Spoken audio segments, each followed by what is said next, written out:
All right, welcome to another edition of the Five Star Zone. Rico Beard, Evan Jenkins. Evan, due to travel, really didn't get a chance to give an instant reaction to the games that happened this past weekend. And scheduling conflict couldn't get in here yesterday. So sorry, folks. We're getting into it today a little bit late, but trust me, don't think you really wanted me to kind of do this thing half sleep in an airport because I left right after the game. By the way, the light rail in Seattle, awesome. I wish we had that here in Michigan. Could you imagine that you and I could hop on a light rail, go up to Lansing? It'll take us, the 45 minutes to get there because you can go faster. I'd be all for it. We can sit and talk, fall asleep, do whatever. Coming back from basketball, no more late night, 1 o'clock in the morning type of traveling. So that thing was great. Dropped me off literally across the street from the stadium. So were there Michigan State cornerbacks that were still on that light rail when you got off? I don't think they made it to that stadium. I don't know if they were at the airport. There was one. I will say this. We're going to talk about the corners. That the overall game. Maybe the game plan was left on the light rail. No, you know what? It reminded me of that old Mike Tyson line. Everybody has a game plan till you get punched in the mouth. Yeah. Michigan State had a game plan, and then Washington punched them in the mouth. It looked they drove down the field so quickly, boom, it was 7-0. So you're wondering, okay, those plays were scripted, and we'll see how Michigan State responds. They didn't respond. They kicked the ball back to Washington. Washington now drives back down. They're about to go up 14-0, and the defense stepped up. Great goal line stand. It was awesome. The defense that they're playing, this bend but don't break, this old Tampa 2 defense, where we're going to let you catch balls and we're going to let you do all of this stuff. I don't think you either you have to change that personnel. Either you got to change that defense or you got to get better personnel because they don't have the personnel to run that defense. I'll give them credit. Whereas Michigan State scheming didn't work, Washington's did. Washington basically said, we're going to find wherever Chester Kimbrough is, we're going to throw to him. Whoever Cal Halliday is guarding, we're going to throw to him. Now, they did not throw to Chuck Brantley. So that must mean they respect him or says he could change the game. They even later on went after Amir Speed that a lot of people have been kind of afraid to go to at. And they're like, well, let's take our hand. They went after him and they made him look bad. They knew exactly where they were going. They did all the funky motion to set up the exact mismatch that they wanted. You couldn't get pressure on Penix because Penix got rid of the ball so quickly. There was nothing that you could do. I mean, look, I'm going to put it like this. The guy's a pro quarterback. Say what you want. He is a pro. I've been a big fan since he was at Indiana, so this is nothing new, folks. People say, oh, you're just saying that because he beat your team. No. I was a big fan when he was at Indiana. Trust me, when they beat Penn State in that overtime game, I was jumping up and down because I'm like, yes, I told you that kid is good. His biggest thing is he can't stay healthy. But so long as you can keep him upright, that's a pro passer. That may be the best quarterback they face, and that includes Stroud, because I'm looking at him like this guy was a surgeon back there. Also, the other game plan, Evan, Michigan State was able to stymie the run, and they said, screw it, we're not going to run the ball. You can't stop the pass, and we're not going to stop ourselves by trying to run the ball. We're going to let's keep throwing it and keep throwing it and keep throwing it. Every time you thought MSU would come back in the game because, let's go back to the goal line stand, you stop them, and then you immediately get Broussard tripping over the right tackle or the left tackle, and he then fumbled. I mean, he just lost his footing in the end zone. Safety. Give the ball back. Your All-American punter kicks it out of bounds. Now they get the ball back at the 50, and now it's 16-0 before Michigan State gets their second possession. They're already 3 scores down. I'll give them credit. Peyton Thorne played a good game. I think he was only off by like 12. I think he was like 30 for 42 or something like that. Now, but I said the thing is for him, if he threw the ball over 25 times, that was going to be a problem. Yeah, I mean, well, so you mentioned the Tampa 2, and the whole goal of that defense is to keep everybody in front of you. So that failed utterly because cornerbacks weren't even within 5 yards on some of these throws. And I'm like, what is going on? You talk about all the get their matchups, right?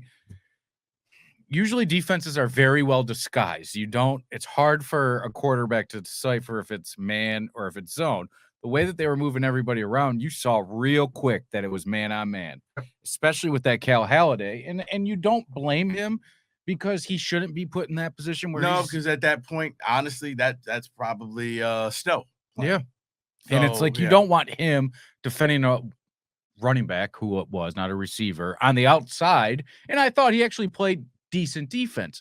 But the problem was when the Spartan defenders were there, their heads were turned to the quarterback. So they had no idea that the ball was there. And it seemed like when they did turn their head is when they were getting burned 5 yards down the field.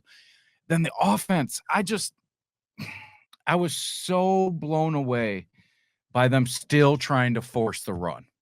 The run wasn't there Saturday night. It just wasn't. It is what it is. But even in the fourth quarter, you're still trying to keep them honest with running it. You want to know why? Because if you run the ball, you eat clock and you keep Penix off the field. I mean, sure, but you can't afford to be in a shootout with them because that's what they wanted. But that's what the game became when you went down 16 points. You know what I mean? Like it became that kind of game, and you can't take back control.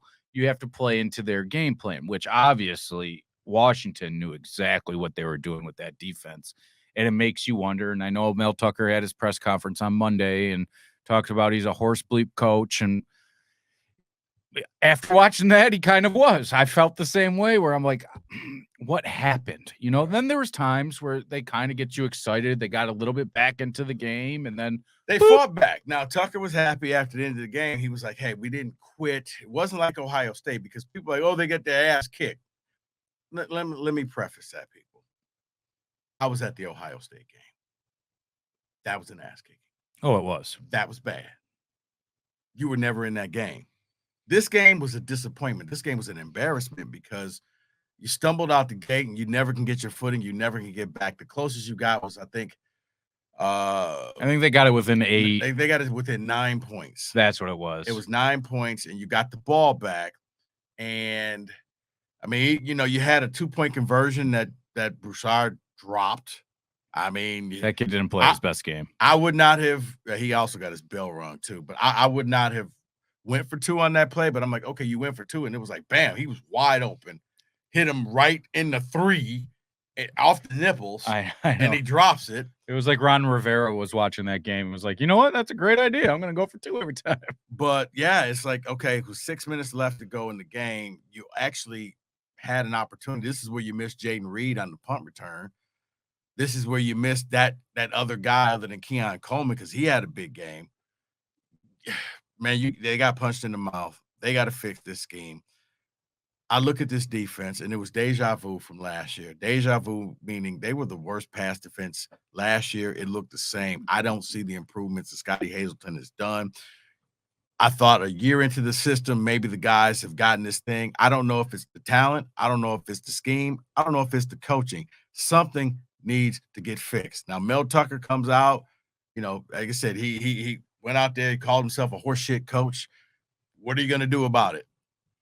We're going to see. It takes what it takes. All the platitudes that he keeps saying this week is going to show us Mel is just talking and walking. Yeah, and he's talking about personnel changes too, and we don't know if that means on the field. We don't know if that means on the sideline. Because under Scotty Hazelton, that defense does not apply really adequate blitz pressure or pressure at all. Washington said, okay, Jacoby Windman, we're going to double team you. We don't think anybody else can beat you. Guess what? They were right. Like everything that they said that was going to happen, happened. Michigan State didn't have a counter for that. They never got pressure on Penix. Nope. They never got a hand on him. The one time they got him, it was a personal foul, which I don't believe that was a personal foul. That was just a tackle. After the guy leaves his feet and goes for the tackle, this ain't the Matrix. You can't just stop. I'll never understand that. How in midair you're supposed to let go and forget everything you've ever been taught in the sport, ever. Right. Ever. That's called gravity. That's not roughing the passer. That's finishing the play. Right. He's now in my arms. I'm in the air. I got to land. He's underneath me. Don't know what to say.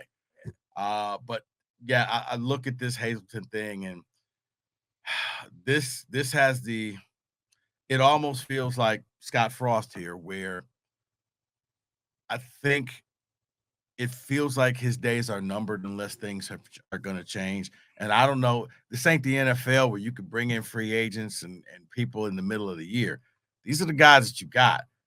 I don't know if they have the personnel to actually play a great defense because now, the easy part of your schedule is over.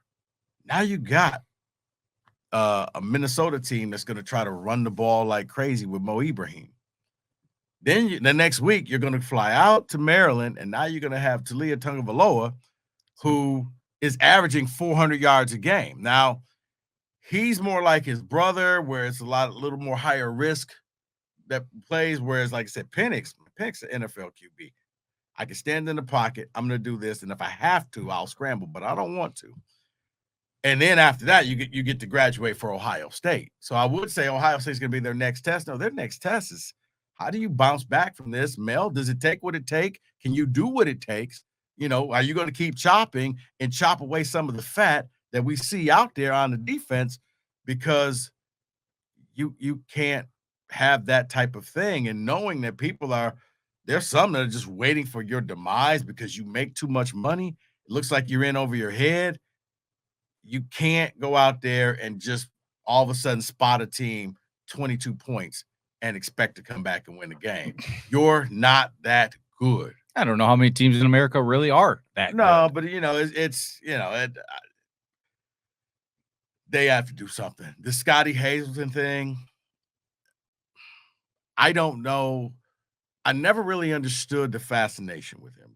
When you look at his defense in the Big 12, he only had 1 year where I think he was a top 30 defense. Other than that, he was a Big 12 coordinator. They don't play defense in the Big 12.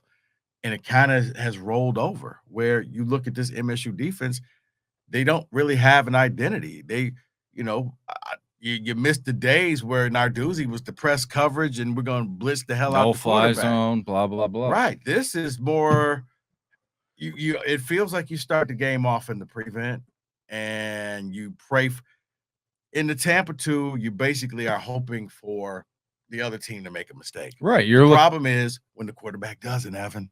Yeah, and this Michigan State didn't even make it so he would make a mistake. You know what I mean? Like, he had exactly what he wanted on every single last play, and it's disappointing to watch. But so we talked about what it could be, but out of your main opinion, what do you think is the main problem on the defense? Is it Hazelton?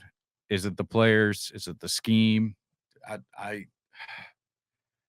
I look at it and I say Hazelton doesn't have the history. Like if this was an anomaly and he was a lights out defensive coordinator at other places, maybe. But I went back and looked at his track record. It's like he's never been that great D coordinator. Right. The other cog that's in there too is Mel Tucker started coaching the corners this year. Right. And I wonder, they weren't even in positions half the time to make the right play. And you're making these receivers look like Chris Olave and Garrett Wilson, and they're nice receivers out there in Washington. And maybe Washington is way better than what people thought going into the season, and they're the threat out of the Pac-12 this year. Granted, we still have to wait and see that, but with Penix, he changes it up, and their defense isn't anything special. Michigan State was still able to move the ball when they were throwing it, but that's the thing that confuses me a lot too. Is just, the defense is good when it comes to the run, when it comes to the pass. It's awful. It's the same old. It's bad. When you're playing off, but it's almost like it's a prevent. You're inviting for the quick slant. You're inviting for all of that stuff because you're playing 7-8 yards off the guy. So a good quarterback takes what you get. I start throwing that short one, you start moving up, and then I go right over the top. Yep. And it works. And you saw that. Just when it looked like Michigan State may be getting back into this game, and I think, what was it, 15? What did they get it down to? Was it 15 to 20? It was 22-8 at halftime or going in. They scored with like a minute and a half to go, and then they went right back down and scored. Right. Washington. It was like, okay, you got it to 8, 22-8, maybe it is, and then they got the ball back. At halftime, they were supposed to get the ball back. So it's like, okay, all you need to do is keep them out of the end zone for a minute and a half. Right. You get the ball back, you score, you make this a ball game. And then that's where I thought it was over, right then and there at halftime. Right, when all of a sudden there's Cal Halliday guarding somebody at the right there on the goal line. But he was right there, just dude, out of position. No, because if you turn around, you get the pick, and you go into the locker room feeling good about yourself. You're coming out. It was those little things. I mean, Tucker talked about the game of inches. It was that play. It was the play coming back out when they just drove down the field and it was busted coverage. And you see Angelo Gross yelling at somebody like, I wasn't supposed to be covering this guy, but I was the closest one. Why weren't you there? Another busted coverage. It's like they had a plan, but they keep running the same plan, and you could tell from the Indiana background that both the coach, DeBoer, and Penix had, they knew exactly what Michigan State was going to do. Michigan State had nothing new, no surprises, and they probably had to think to themselves, is it really this easy? They really didn't plan anything else. They really thought they were going to beat us with the same things that they did to beat Akron. Okay, good luck with that, because that's not going to work. You know, it kind of, now that we're talking about it, it reminds me of when Michigan played Georgia. I know, obviously, different setting and everything, but it looked like Michigan didn't plan anything other than what they did all year long. And Georgia looked at it like, oh, okay, we saw all of this on film. Right, like, and that's exactly what it seemed like, is that they did what they thought was working. Washington goes, oh, my God, they actually didn't change anything. Yeah. And we're like, let's go. Let's rip it. I mean, right now, Michigan, contrary to what you see in newspaper headlines, Michigan State is not the worst pass defense. They are 103rd. Oh, you saw that headline? Yeah. I mean, guys, it's called internet, Google. No, everybody's salacious, especially these newspapers. Right. I mean, Arkansas is sitting at 131. Michigan State's at 103. I'm not saying 103 is great. No, but it's not dead last. But and you know what? They were dead last year. You may want to just do better with your research department and not look so much like you bought and paid for by another program. You know? Oh, maybe. You think they're the ones that bought all those subscriptions? Because they ain't getting $1 out of my pocket. Right. So just saying. So yeah, I'm sure that was a free story too that everybody could go see. Michigan State, we got to see what happens, because Minnesota's going to try to pound the rock. Now, good news is that fits that defense. They're more of a run-stop defense. I don't know if Tanner Morgan is going to just light it up, especially that one of their receivers is out for the year. Their top receiver, yeah. So you got to see. You got to bounce back from this game. You got to see what happens. Tucker is taking this stuff personal. We'll see what all this means, because if not, it's just all talk, Evan. And yeah. The last thing I want to even say about this, but Tucker was saying something about players not showing up to treatments on time and stuff. And why does that come to light now? Like, why is that even an issue? No, I think what he's saying is, and maybe the fact that to use an old Tom Izzo line, maybe they've gotten fat and sassy. Okay. We won the Peach Bowl. We were 11-2. We knocked off Michigan. You know, we were a top-ranked team. Reading their own press clippings. Right. And yeah, you know, we're doing all of this stuff. So you kind of you lose that edge. And if you're Michigan, you can't lose your edge because you're not that talented. No, and that's the best thing they've had going for them in the last 15 years is that edge. Right. So when you don't have the Alabama, Ohio State talent, you got to have the edge. You got to have the scheme. You got to have personnel, which is why I do go back to look at that Hazelton defense. Evan, Jesus, man. I know they have Minnesota and Maryland, but you're already like, what you gonna do against Ohio State? Well, and Wisconsin as well. I mean, granted, they're not a powerhouse that we thought they were going to be, but that team is always up for the challenge. Right, but you didn't show me anything new. So I do. That's why I question. Look, I'm not for Hazelton's a good dude. Sure, but I got to question. What are you doing to keep people off your back? What are you doing new? What are you doing to prove that you are a Big Ten Power 5 defensive coordinator? Because every year when there's a number 1 next to your pass defense and it ain't number 1 and it ain't number 11 and it follows with a 0 and it follows with 2 digits after that number 1, you're not doing your job.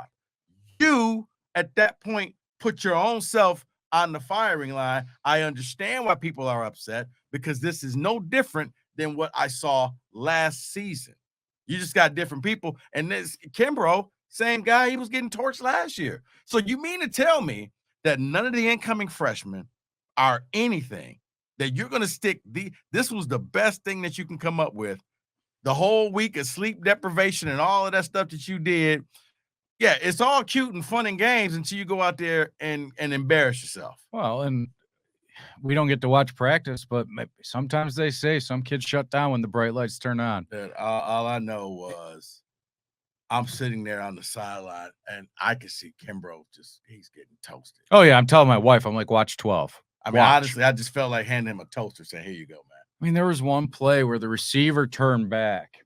Kimbrough turns back, and it's almost like his legs stop working when he turns back. Right. And the receiver gets even more separation. I'm like, oh, my God. Right. He's not knocking the ball down. No, just put your hands up if that's the case. You know what that tells me? That Washington's looked in the film room and said, okay, in the huddle, here's what we're going to do.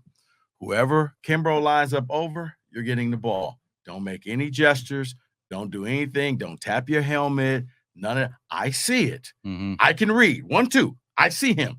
Okay. I'm going to scan. Okay. Evan, Kimbrough has you. Go. You automatically know. I don't have to do any adjustments, any audibles, and boop, boop, boop. You run your pattern, and I'm going to hit you because he can't cover you.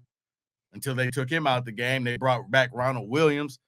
He really didn't do much, and it's just like, guys, Washington did a great job scheming their guys open.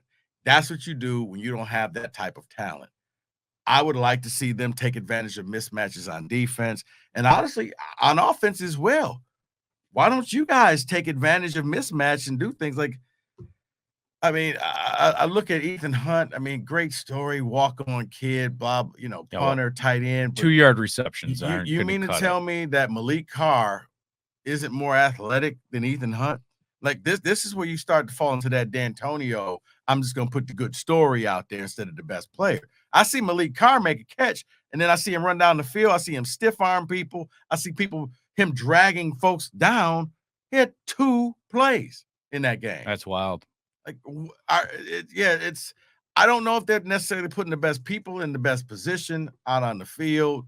I don't know what's happening. That was a rude awakening that they really they got to get their stuff together. So we'll see what happens. But my somewhat instant reaction, got embarrassed. It wasn't the worst. Ohio State was just flat out, you didn't belong on the field. This was disappointing. This was, you dug a hole so deep, you don't have enough players and talent to get out of that hole. And it was almost identical to Purdue last year. You know what I mean? They got great ranking. They're what 4 in the nation. Purdue game all changed. And most people won't admit this. It all changed early in the game. Michigan State was driving. Kenneth Walker fumbled. Yep. And it was like his only one of the year. And after that, Purdue took a lead, and they never could get close. And in this game, you took the punch in the mouth, you punched back, you got the ball, and then you just stained the sheets. 2 consecutive plays, an extra 9 points. Mm-hmm. And you look at the final score, and you're like, well, geez, if you didn't do that, I mean, think about it. Okay, that – and then the play right before the half. It's crazy. That's 16 points right there. You just handed them, and a team that was already handling you. So that's my reaction for that. For Michigan, dude, they won. You know what? When you don't play Wall Lake Western and you schedule a real team, I'll give you a feedback. You won. Irony is you lost Cade for some time. We'll see what happens. I guess Jim Harbaugh doesn't have to play the quarterback switch. I think deep down probably had a little smile like, thank God I don't have to act like I really care about both quarterbacks. JJ is now going to be my guy. You get your first taste of this is your first Power 5 school that you're going to play.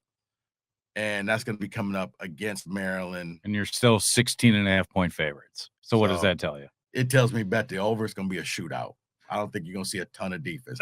Michigan defense will finally get tested because Tua's coming in. Talia throwing. 65.5 is that over? Yeah, and it's gone up. It was 62. It started off at 56. So if you're going to bet it, you better bet it now. God, it will hit 70. I mean, the fact that – so I'm just looking at, the numbers for the year right now. And Maryland averages more yards a game than Michigan does. Yeah. 499 yards a game, where Michigan's 497, and they played nobody. So granted, they're not airing it out like they could or anything like that. But Michigan's defense is going to get tested this week. Their offense will be tested next week against Iowa.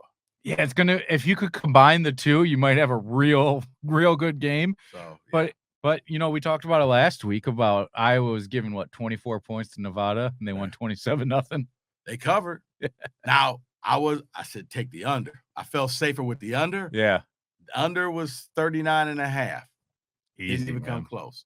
I mean, I'm going to be interested just as a fan of college football in the Big Ten to watch Michigan to see what they do. I mean, we've heard about Maryland's offense. Remember that game? Was it a couple years ago where they played Penn State on like a Friday night or something, and everything was going? Penn State just throttled them. Yeah. Well, you know what it was? It was kind of like that State game. They got punched in the mouth. Yeah, and it was over. And I don't know, they interception. Oh, my best receiver just breaks his leg. Oh, my other receiver breaks his leg. Okay, now we got nothing. Yeah. And now we get embarrassed. It's 40-0 at halftime. The other team, we're gonna do the Big Ten power rankings, maybe do it today or do it earlier this week. I got a new number one team. Is it Penn State? It's Penn State. Wanna know why? Because they're going out and doing it against teams. Penn State is 3-0. They've played on the road twice against 2 Power 5 opponents. Well, people are going to say, well, Purdue's already lost 2 games. Okay. It's Power 5. Oh, yeah. And they gave them all they could handle. On the road, you had to come back. You then go into SEC territory and take Auburn. Yeah, this ain't Cam Newton's Auburn. That's still Auburn. That's still SEC. You manhandled them. Throttle. That true freshman, we talked about him a little last week, Singletary. Dude, that kid between Nicholas Singleton and Cantron Allen, 180 yards roughly that they rushed for, and 4 touchdowns, and then they stopped Tank Bigsby. No, it took him right out of the game. 39 yards. Yeah, Penn State. They're legit. Say what you want. Hey, they played 2 Power 5 teams on the road. Nobody else has done that. No, they're 3-0. We've made fun of Sean Clifford in the past, but I mean, that kid, and I'm going to take another shot, but he's a vet out there. No doubt about it. 6-year vet, but man, he gets it. I'm impressed with what they are now. Now, once again, when I do my power rankings, it's not what I think they're going to finish. It's where they are right now. Absolutely. And right now, I respect what Penn State has done over Ohio State. God knows over Michigan. I mean, I think it goes Penn State 1, Ohio State 2, because, I mean, yet again, Ohio State is still what they did, and, I mean, they beat Notre Dame. You can say what you want about Notre Dame not being the team that you thought they were, but, I mean, Toledo showed a little offense this year playing, and Ohio State was just like, you know what, we're going to go drop 77 on you. Right. And it's just, I'm glad to see 2 teams that are really up there. Michigan could be a 3rd team, and we're going to learn so much about them. But Penn State, that true freshman quarterback that they have, that they're getting a few snaps here and there, that kid's going to be a menace too in the Big Ten. He's 6'5", 250. He's got an arm for days. And then you pair him up with this running back, and you're like, oh my God, they're going to be a force. So yeah, there we have it. So, we'll be back later on this week. You got a question? Yeah, my question is, in regards to Michigan State, do they bounce back this week? Are you expecting to see something different? When I say that, can they keep a team under 20 points? Can they keep this Minnesota team under 20 points? That's 2 touchdowns and a field goal, right? Mo Ibrahim is. He is, but they've always played well against the run. If you can't stop him, this could turn into Chris Perry in Michigan when he rushed the ball 52 times. 3 yards a pop. And it was death by 1,000 cuts. Yeah. I mean, he didn't have any big runs, but it was just another cut. Well, and another and cut. And again, bled out. It's not being able to get off the field on 3rd down. Yeah. Which once again, at least goes back to Hazelton and defense. Man, you can't bring pressure. Your blitzes are just non-existent. And I mean, and the crowd was really good at the beginning of the game on TV. You could hear the go green, go white.